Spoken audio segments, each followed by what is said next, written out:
Look, I am doing fantastic. I mean, in the midst of this pandemic, I'm, still doing well. Thank God. That's awesome. It's actually nice to see you. I haven't seen you probably in a few years now. It's been a little bit. Yeah, well, not a few, but definitely a year because I haven't seen you all of the pandemic. Has anyone seen you during the pandemic other than your family? No, I was camouflaged. I was in the foxhole. That is so relative for our conversation today. Tyler, I'm gonna let you you introduce yourself to the Cool Careers audience.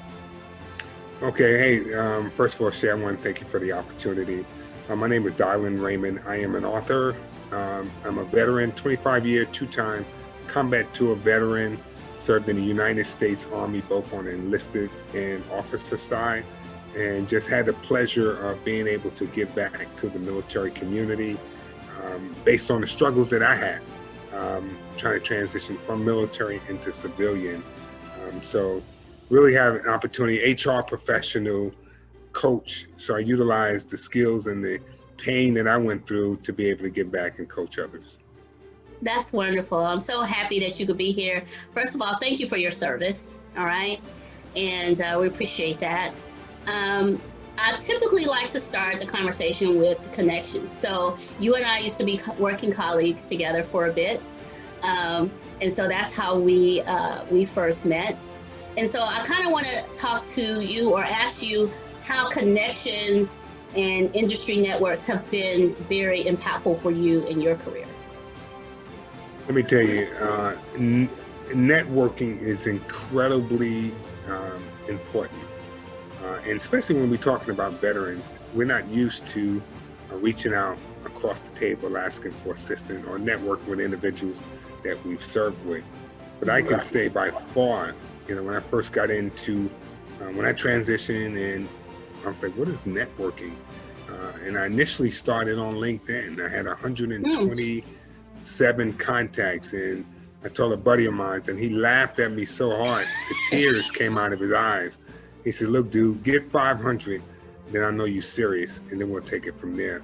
But really, I had a person that early on in my career tell me, look, when you are meeting with someone, whether it's coffee, lunch, breakfast, you need to make sure somebody different every day, because your network can't equal your net worth. So my motto is network or not work. I like it. I like that. And I like the little word connection. I like it. So I know you as an HR professional, a recruiter, because, recruiters like talking to each other. We get each other. But at the same time, you are a soldier or, a military guy. So why don't you tell me a little bit about how you made the decision to join the military? Yeah, very interesting. My dad served in both the Navy and the Army. Wow. I had no connection. I lost him at when I was very young. He was very young, as a matter of fact. But really, I got a job when I was in New York City as with a civil service role. And I had several people that I made contact with. It was like, hey, man, you should check this reserve thing out, because you can do the reserves and you can do, New York City Transit at the same time, and you can basically double dip. Something like the military. Okay, great. So I went into a recruiting office and spoke to a recruiter, took the test, and I guess I did pretty good because they was on me like, they was on me trying to get me to join the military. How old were you? I was 23 years young.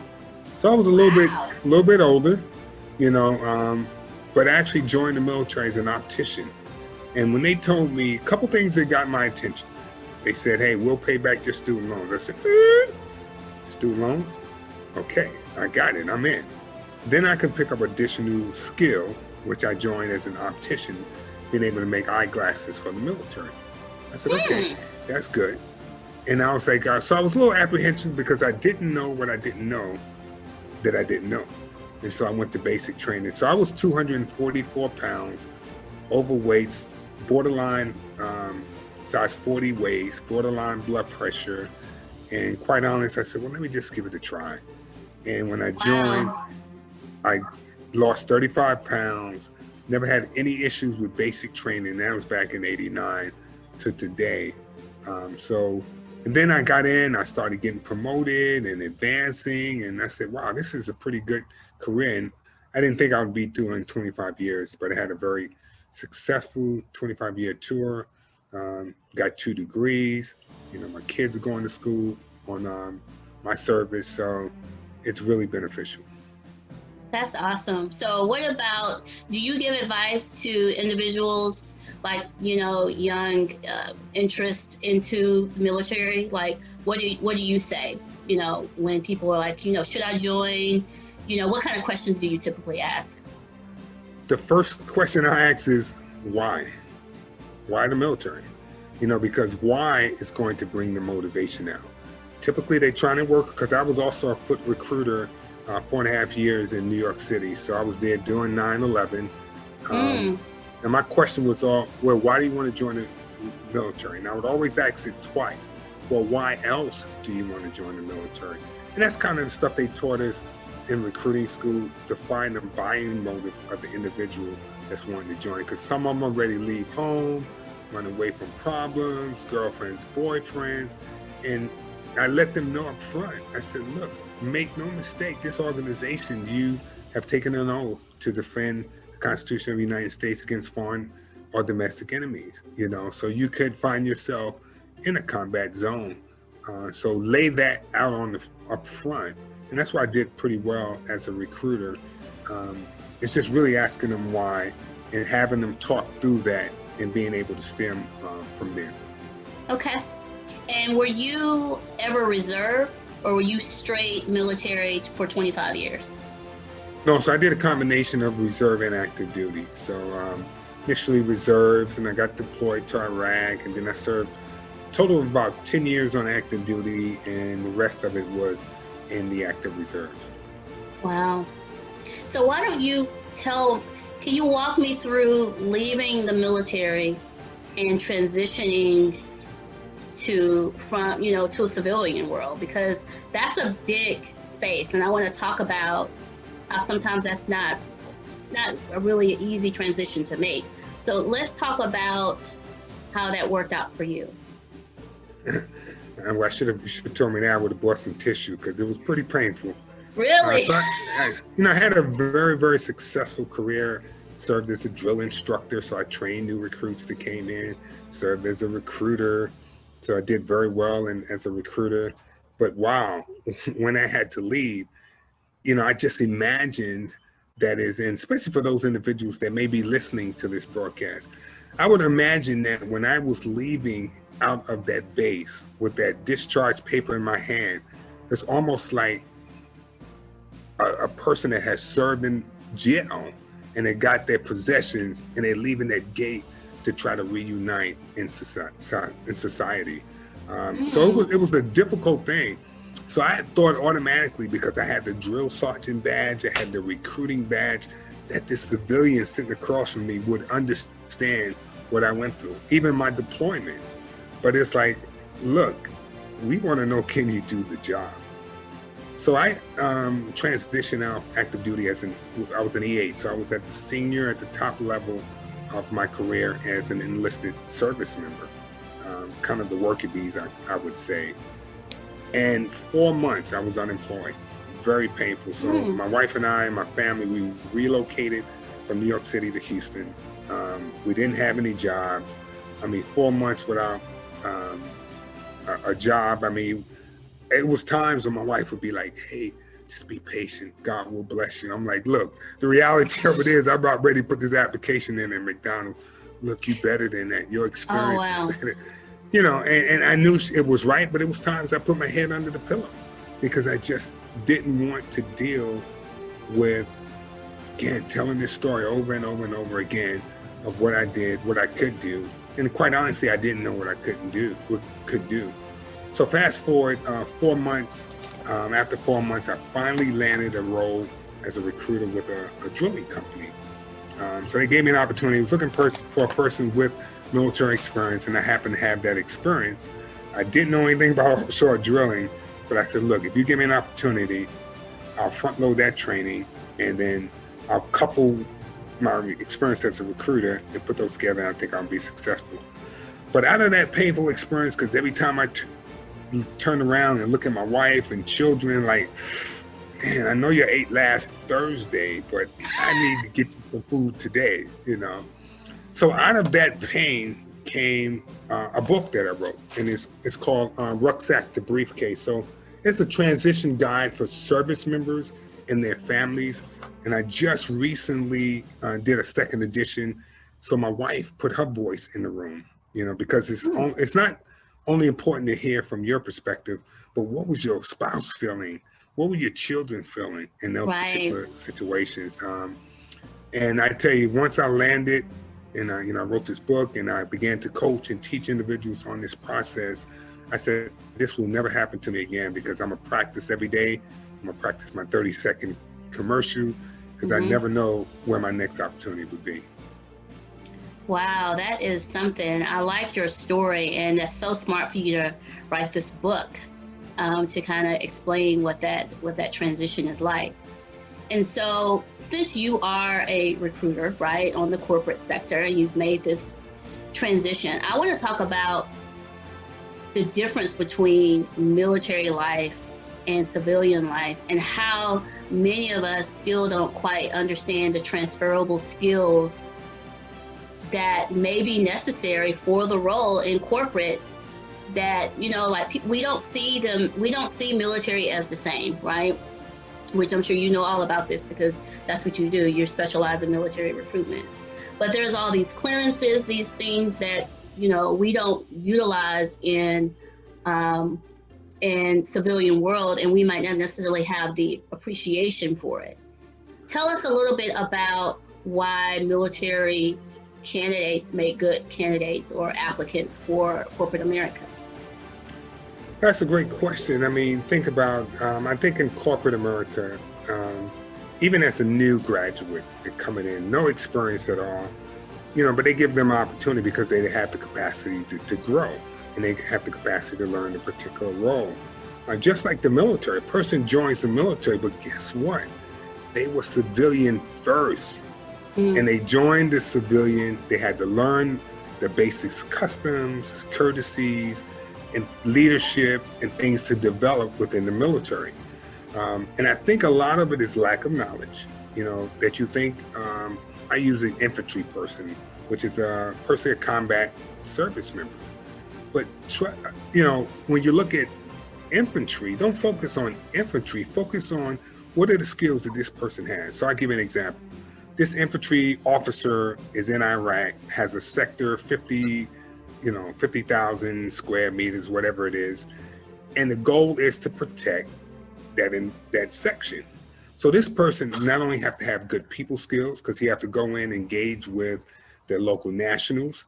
He have to have strategies. What if they're getting attacked each and every day? Are they getting attacked? And so they got to be analytical. Are they doing it in uniform, in the daytime, nighttime? Is it male? Is it female? Is it children? All right. So again, it's also sales, you know, because what if you're in that sector, and guess what? You have 100% of the sector, and then you lose 30% because the enemy come in. So how do you go, just like in the civilian sector, and regain your market share? You know, so you got to go out, meet the people, greet the people, almost like sales, going out and interact with folks. Yes, so I would say most service members are going to have 70 to 80% of most jobs, because I always use the example, you can literally blindfold a service member, throw them out the back of a helicopter in the middle of nowhere. They're going to hit the ground, and it's something innate. When they hit the ground, I need security. I need to find out what the next town is. I need to find out the needs of the people. How do we enlist people to join us? So it's the same thing. It's just, you know, and that's why I call myself bilingual, because I speak military and civilian speak, you know, being able to help the military also understand how do they communicate their value, and then help the civilian to understand that, because a lot of times, you know, they think of it as something that it's what you don't know, the lack of knowledge. Exactly. And as you know, from just being in recruitment, I think many applicants have a hard time explaining their value and understanding how to really focus on their worth in interviews, right? And so being a military, you know, soldier or sergeant or whatever, it probably is kind of fish out of water, because in the military world, just correct me if I'm wrong, everyone kind of knows where you stand based on your rank and your title and all these sorts of things, right?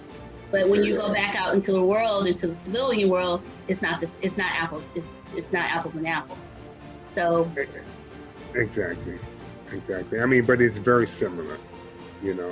Again, you know, you may be a truck driver, but you know, if they shooting at you, you may have to pick up a weapon and turn around and be defense. You know, you may be a cook, but that cook better know how to, you know, no strategy and no implementation and no offensive and defensive, you know, maneuvers and things of that nature. So, So is there a particular, I would say, typical profile that is more successful transitioning into corporate America versus others?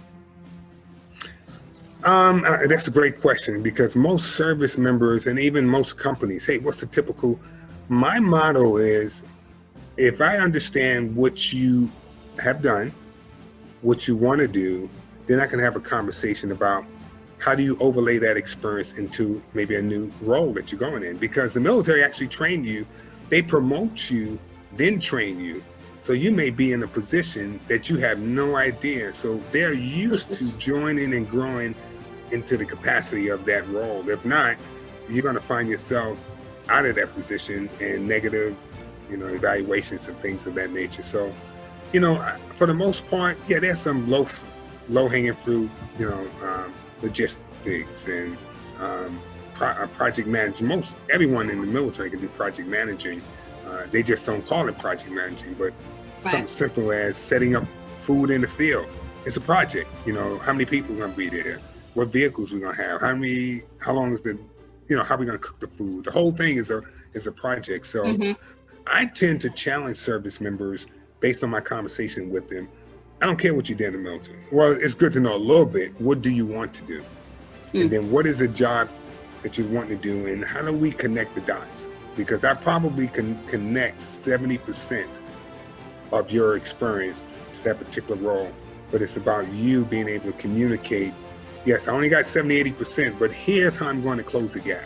No different than a civilian interviewing for a role.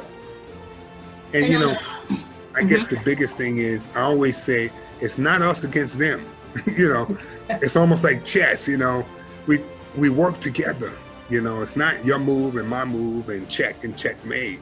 It's about how do we interact with the pieces, and how do we understand what piece moves where and where can it go and how can I fit into that?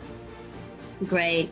Now, with that saying, do you feel like you have to, just like you're advising the service members on, you know, how to show their value, what about these hiring managers who are hiring these guys who are trying, or women that are trying to transition into corporate America? Are you often having to sell them as well on the flip side, even though, or is everyone is in full agreement that, you know, their skills could be great for the role? No, so I'm constantly selling. You know, I work for a major energy company, you know, and pretty much built their military program.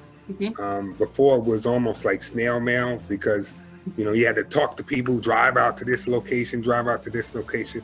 Now they have this tool, Yammer, which I can talk to the entire company at any given time. And so my whole day, my whole opportunity is engaging these these hiring managers to find out their needs. And then I tell them what kind of candidate I have them ask them, hey, would you keep an open mind?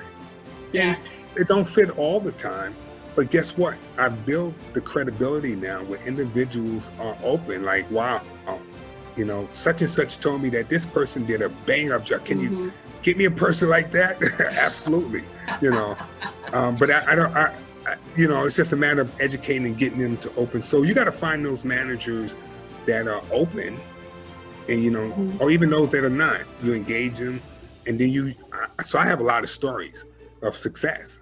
And guess what? When I'm engaging with managers, I said, do you know such and such? well, we hired a person there, and wow, this person is doing a fantastic job. You ought to reach out to her. So story sells, facts tells. I love it. I love it. Now, how would, if I was in the military or I was leaving the military and, or I have already left the military and I wanted to go into corporate America, I wanted to make this transition, like, how would I know that your organization or any organization was hiring? Like, what would be my first step? Now, this is a good question. And I love my service members, but I want to let them know that the civilian people don't work for you. So that's a challenge. I mean, I had to get over that. I'm an E8. I got several people working for me. I don't do that. I got service members that do that for me. So I always say, my motto is people wait 90 days, 60 days before they leave. They should be thinking about transition the day they join and the first day they hit basic training, because at some day, whether it's 3 years, 5 years, 10, 15, 30-year career, there is going to be an end date. So you need to be formulating what you want to do, and you need to start reaching out. And, so the hardest thing about service members, they think, hey, I got this chevron on my chest, the sergeant, people snap to me, but civilians don't do that. And I mean, I tried with my wife and she said, look, Harold, I ain't one of your soldiers. Hold on, big guy. So I guess the biggest thing is they should automatically start beginning, because the military is going to work you to your last day. You're there filling the spot, so they're going to work you to the last day. So I would say a year or two out, begin to find out what certifications, what things you need to do, but they need to take the initiative. I see. But how would I know about opportunity? Like, where do I go? I mean, do I look like where everyone else look? Do I look on LinkedIn like the rest of the world? Or, do I have, is there someone assigned to me that helps me leave the military to go to corporate America? Or is that even a thing? Yeah, I mean, so again, the military want to keep the best and the brightest. So they're going to have retention individuals.